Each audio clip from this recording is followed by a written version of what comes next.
Hey, picture this. You are a slave girl in a gorgeous palace, and you serve faithfully every single day. Even though you're abused, you're called names, things are tossed at you, like you're just not treated well because you're just a piece of property. And then one day, real excitement erupts in the palace because this real famous guy comes into the palace, and he brings with him this beautiful, beautiful sister. And the king immediately wants to take on that sister as his wife. So all these gifts start flowing, and it's a real good time. But then some bad stuff happens, and the king has a dream. And in the dream, it's revealed to him that the sister isn't just a sister, a half-sister. It's actually a wife. And the man's name is Abraham, and the wife's name is Sarah. And the king says to Abraham, I can't believe you did this. Please take all these gifts, right? I'm going to give you some cattle, some oxen. I'm going to give you some of those slaves. Take that slave girl there, and I want you to go with Sarah. Get out of here. And you find out, as that slave girl in that palace, very much where you fit in the worth of your life, because you are just given away with the cattle, with the oxen.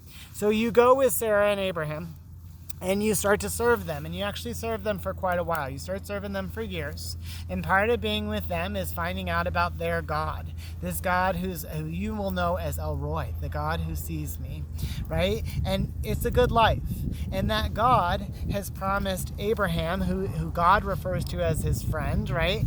He's promised him a child, even though Sarah and Abraham are quite older. They're actually quite older. I think about this around the century marks a little bit, right? And so that time's ticking away, right? And that promise is lingering out there as you're serving every day. And then Sarah decides she wants to speed it along a little bit. God's timing doesn't work for her, so she likes to take that matter into her own hands. So she goes to Abraham, and she says to Abraham, hey, hon, I think you should take Hagar, that's you, by the way, and you should conceive a child with my servant, and with my maidservant, right? And Abraham, who is real great at being God's friend, but just as we all do with our friends sometimes, he doesn't always listen to everything his friend says. He doesn't realize something about his friend, so he doesn't always listen to it. He does half of it sometimes. So he says, sure, let's do it, Sarah. So they speed it along, and Hagar conceives a child.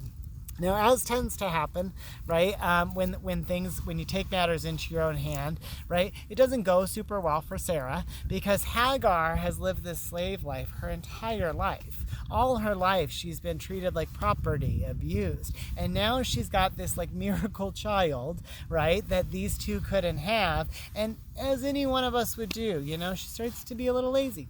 Starts to talk back a little bit, starts to enjoy sort of the pleasures that come with having that child, right? And so Sarah goes to Abraham and says, gosh, she's just like being real mean to me, right? She's not being my worker, right? She's not my slave girl. And so then Abraham says, well, do with her as you will, frankly, because she's yours, right? And so Sarah doesn't treat Hagar real well. She just doesn't. And so not a real great situation. Now, as it happens, about, years down the line, Sarah does conceive a child, right? So that promise does come true on God's timing. But then what happens is as she has the child and they're dancing in that miracle, she starts to resent the other child, Hagar's child, right? And she says to Abraham, no, it's not working for me. I know that I set this up, that I moved this along, but now I'm not enjoying it, hon. So I'm going to need you to send her away. And Abraham's real grieved because he loves the child. But he goes ahead and he prays to God about it. God promises that Hagar and the child will be okay. And so Abraham sends them on their way. And it happens to be that then Hagar runs out of water. And so she's listening to the child cry and she can't hear it anymore. So she puts the child under a shrub so that the child can die. And she goes away. But right when she stops listening, God starts listening to the child. And so God comes to Hagar and says, nope, I need you to go get that child, right? Because we have plans here, and there's going to be a whole nation that come from your lineage. So it's time to step it up and hear the child, right? So with these three folks, there's three things that I always take from them, three valuable lessons. The first is from Abraham. Now, God says that he is Abraham's friend 3 times in the Bible. And I don't just mean like I'm saying God's my friend, because I say that a lot. I hope you are, right? But I'm saying like God says Abraham is his friend. And Abraham doesn't realize that God has his best interest at heart as his friend. So he listens to half of what he says. He takes more than just his family, right? He tries to push this child thing along. He just doesn't always do it all the way. And it doesn't turn out well when he does that. So the first thing that I always remember is you have to remember that God is your friend and that he has your best interest at heart.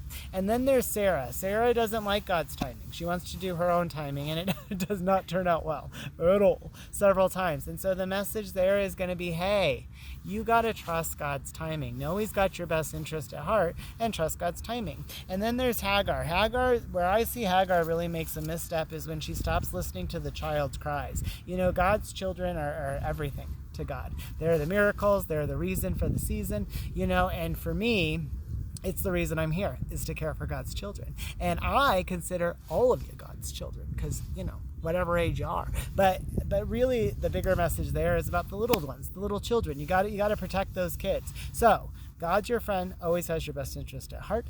Rely on God's timing, not your own, and protect the children, right? Because it's all about God's children. All right, happy Sunday. Sorry for the long video. Bye.